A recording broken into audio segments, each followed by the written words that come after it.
ನಮಸ್ಕಾರ ಮನಿ 9 ಕನ್ನಡದ ಎಕ್ಸ್ಪ್ಲೇನರ್ ಕಾರ್ಯಕ್ರಮಕ್ಕೆ ಸ್ವಾಗತ. ನಾನು ಮಲ್ಲನಗೌಡ ಮಾಲಿ ಪಾಟೀಲ್. ಬನ್ನಿ ಇವತ್ತಿನ ಎಪಿಸೋಡ್ನಲ್ಲಿ ನಾವು ಈ ಅಲ್ಪಾವಧಿ ಮ್ಯೂಚುವಲ್ ಫಂಡ್ಗಳ ಬಗ್ಗೆ ತಿಳಿದುಕೊಳ್ಳುವಂತಹ ಪ್ರಯತ್ನವನ್ನು ಮಾಡ್ತಾ ಹೋಗೋಣ. ಈ ಮ್ಯೂಚುವಲ್ ಫಂಡ್ಗಳಲ್ಲಿ ದೀರ್ಘಾವಧಿಗೆ ಹೂಡಿಕೆ ಮಾಡೋದು ಲಾಭದಾಯಕ ಅಂತ ಎಕ್ಸ್ಪರ್ಟ್ಗಳು ಸರ್ವೇ ಸಾಮಾನ್ಯವಾಗಿ ಹೇಳುವುದನ್ನು ದಾವಣಗೆರೆಯ ವಿವೇಕ್ ಕೇಳ್ತಾನೆ ಇರ್ತಾರೆ. ಆದರೆ ಅವರಿಗೆ ಈ ದೀರ್ಘಾವಧಿ ಮತ್ತು ಅಲ್ಪಾವಧಿ ಅಂದ್ರೇನು ಎಂಬ ಗೊಂದಲ ಅವರಲ್ಲಿ ಇದ್ದೇ ಇದೆ. ಈಕ್ವಿಟಿ, ಡೆಟ್ಟು ಹಾಗೂ ಹೈಬ್ರಿಡ್ ಫಂಡ್ಗಳಂತಹ ಅನೇಕ ವರ್ಗಗಳ ವಿವಿಧ ಮ್ಯೂಚುವಲ್ ಫಂಡ್ಗಳ ಸ್ಕೀಮ್ಗಳಿವೆ. ಇವುಗಳಲ್ಲಿ large cap, small cap, index, ಅಲ್ಪಾವಧಿ, ದೀರ್ಘಾವಧಿ ಮತ್ತು ಇನ್ನೂ ಅನೇಕ ರೀತಿಯ ಮ್ಯೂಚುವಲ್ ಫಂಡ್ಗಳು ಕೂಡ ಇವೆ. ನೋಡಿ, ಅಲ್ಪಾವಧಿ ಮ್ಯೂಚುವಲ್ ಫಂಡ್ಗಳು ಸಹಜವಾಗಿ ಡೆಟ್ ಮ್ಯೂಚುವಲ್ ಫಂಡ್ಗಳಾಗಿದ್ದು ಇವು ಅಲ್ಪಾವಧಿ ಮತ್ತು ಮನಿ ಮಾರ್ಕೆಟ್ ಸೆಕ್ಯೂರಿಟಿಗಳನ್ನು ಹೂಡಿಕೆ ಮಾಡ್ತವೆ. ಅಂದರೆ ಈ ರೀತಿಯ ಸೆಕ್ಯೂರಿಟಿಗಳಲ್ಲಿ ಇವುಗಳ ಹೂಡಿಕೆ ಇರುತ್ತೆ. ಈ ಫಂಡ್ಗಳ ಮೆಚುರಿಟಿ ಅಥವಾ ಪಕ್ವತೆಯ ಅವಧಿ ಅಂದರೆ ಪೋರ್ಟ್ಫೋಲಿಯೋ ಅವಧಿ ಸಾಮಾನ್ಯವಾಗಿ 1 ರಿಂದ 3 ವರ್ಷಗಳವರೆಗೆ ಇರುತ್ತೆ.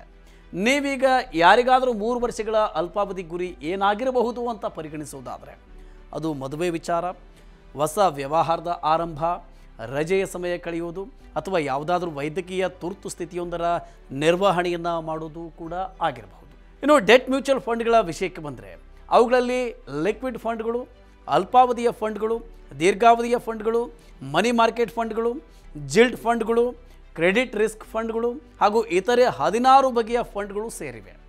ಸಾಮಾನ್ಯವಾಗಿ ದೀರ್ಘಾವಧಿಯ ಮ್ಯೂಚುವಲ್ ಫಂಡ್ಗಳು ಹೆಚ್ಚಾಗಿ ಸ್ಟಾಕ್ ಮಾರ್ಕೆಟ್ನಲ್ಲಿ ಹೂಡಿಕೆಯನ್ನು ಮಾಡುವ ಎಕ್ವಿಟಿ ಮ್ಯೂಚುವಲ್ ಫಂಡ್ಗಳೇ ಆಗಿರ್ತವೆ.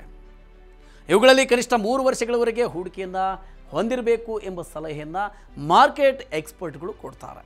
ಒಂದು ವೇಳೆ ಫಂಡ್ ಏನಾದರೂ ಉತ್ತಮವಾದ ಸಾಧನೆಯನ್ನು ಮಾಡ್ತಾ ಇದ್ದರೆ ಅದನ್ನು 10 ವರ್ಷಗಳವರೆಗೂ ಕೂಡ ನೀವು ವಿಸ್ತರಿಸೋದಕ್ಕೆ ಅವಕಾಶವಿದೆ. ಎಕ್ವಿಟಿ ಮ್ಯೂಚುವಲ್ ಫಂಡ್ಗಳ ವರ್ಗದಲ್ಲಿ 11 ವಿಧಗಳ ಎಕ್ವಿಟಿ ಫಂಡ್ಗಳು ಇವೆ. ದೀರ್ಘಾವಧಿ ಮ್ಯೂಚುವಲ್ ಫಂಡ್ಗಳು ನಿಮ್ಮ ದೀರ್ಘಾವಧಿಯ ಗುರಿಗಳನ್ನು ಸಾಧಿಸಿಕೊಳ್ಳುವುದಕ್ಕೆ ಸಹಾಯ ಮಾಡ್ತವೆ.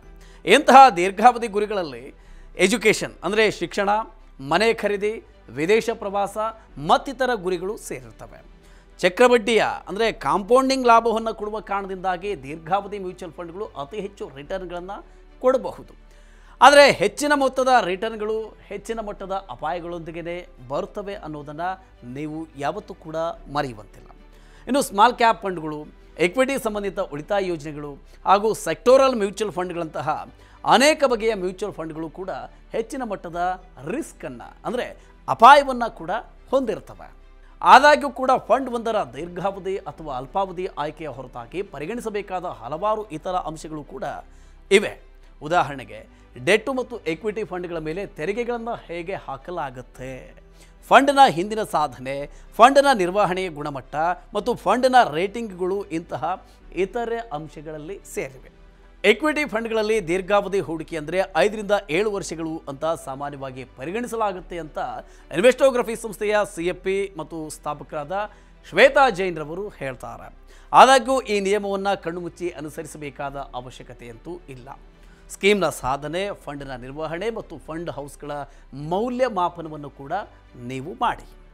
ಇನ್ನು ಮ್ಯೂಚುವಲ್ ಫಂಡ್ನಲ್ಲಿ ಹೂಡಿಕೆ ಮಾಡೋರು ತಮ್ಮ ಅವಶ್ಯಕತೆಗಳಿಗೆ ಅನುಗುಣವಾಗಿ ಯಾವಾಗಲೂ ಕೂಡ ದೀರ್ಘಾವಧಿ ಮತ್ತು ಅಲ್ಪಾವಧಿ ಫಂಡ್ಗಳಲ್ಲಿ ಹೂಡಿಕೆಯನ್ನು ಮಾಡಬೇಕು.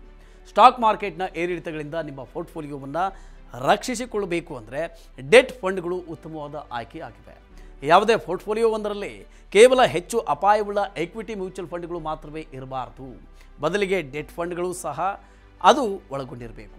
ಎಕ್ವಿಟಿ ಫಂಡ್ಗಳಿಗೆ ಹೋಲಿಸಿದಲ್ಲಿ ಡೆಟ್ ಫಂಡ್ಗಳು ಹಣದ ತುರ್ತು ಅವಶ್ಯಕತೆ ಇದ್ದಾಗ ನಿಮಗೆ ಹಣ ಸಿಗುವಂತೆ ಮಾಡಬಹುದು. ಇದರೊಂದಿಗೆ ಹೂಡಿಕೆದಾರರು ಡೆಟ್ ಮತ್ತು ಎಕ್ವಿಟಿ ಫಂಡ್ಗಳ ಎರಡರಲ್ಲೂ ಕೂಡ ಹೂಡಿಕೆಯನ್ನು ಮಾಡುವ ಹೈಬ್ರಿಡ್ ಫಂಡ್ಗಳಲ್ಲೂ ಸಹ ಹೂಡಿಕೆಯನ್ನು ಮಾಡಬಹುದು. ಇವು 3 ರಿಂದ 5 ವರ್ಷಗಳ ಅವಧಿಗೆ ಹೆಚ್ಚು ಸೂಕ್ತ ಆಗಿವೆ. ದೀರ್ಘಾವಧಿ ಫಂಡ್ಗಳಲ್ಲಿ ಹೂಡಿಕೆಯನ್ನು ಮಾಡುವಾಗ ಮಿತಿಮೀರಿದ ಆತ್ಮವಿಶ್ವಾಸವನ್ನು ಹೊಂದಿರಬೇಡಿ. ಅಂದರೆ ಓವರ್ ಕಾನ್ಫಿಡೆನ್ಸ್ ಬೇಡ. ಕಾಲಕಾಲಕ್ಕೆ ಯಾವ ಫಂಡ್ ಉತ್ತಮ ಸಾಧನೆ ಮಾಡ್ತಿದೆ, ಯಾವುದು ಮಾಡ್ತಿಲ್ಲ ಅನ್ನೋದನ್ನು ನೀವು ಚೆಕ್ ಮಾಡ್ಕೋಬೇಕು, ಚೆಕ್ ಮಾಡ್ತಾ ಇರಬೇಕು. ಈ ಎಲ್ಲ ಮಾಹಿತಿಗಳ ಹೊರತಾಗಿಯೂ ಕೂಡ ವಿವೇಕ್ರಂತಹ ಹೂಡಿಕೆದಾರರು ಇನ್ನೂ ಕೂಡ ಗೊಂದಲವನ್ನು ಹೊಂದಿದರೆ ಅಂಥವರು ಯಾರಾದರೂ ಒಬ್ಬ ಒಳ್ಳೆಯ ಫಿನಾನ್ಷಿಯಲ್ ಎಕ್ಸ್ಪರ್ಟ್ ಸಲಹೆಯನ್ನು ಪಡ್ಕೋಬೇಕು. ಓಕೆ, ಈ ರೀತಿಯ ಇನ್ನಷ್ಟು ಮಾಹಿತಿಗೆ ಮತ್ತು ಪರ್ಸನಲ್ ಫಿನಾನ್ಸ್ ವಿಚಾರಗಳಿಗೆ ಡೌನ್ಲೋಡ್ ಮಾಡಿ ಮನಿ 9 ಕನ್ನಡ ಆ್ಯಪ್ ಹಾಗೂ ಯೂಟ್ಯೂಬ್ನಲ್ಲಿಯೂ ಸಬ್ಸ್ಕ್ರೈಬ್ ಆಗಿ, ಲೈಕ್ ಮಾಡಿ, ಶೇರ್ ಮಾಡಿ. Thank you.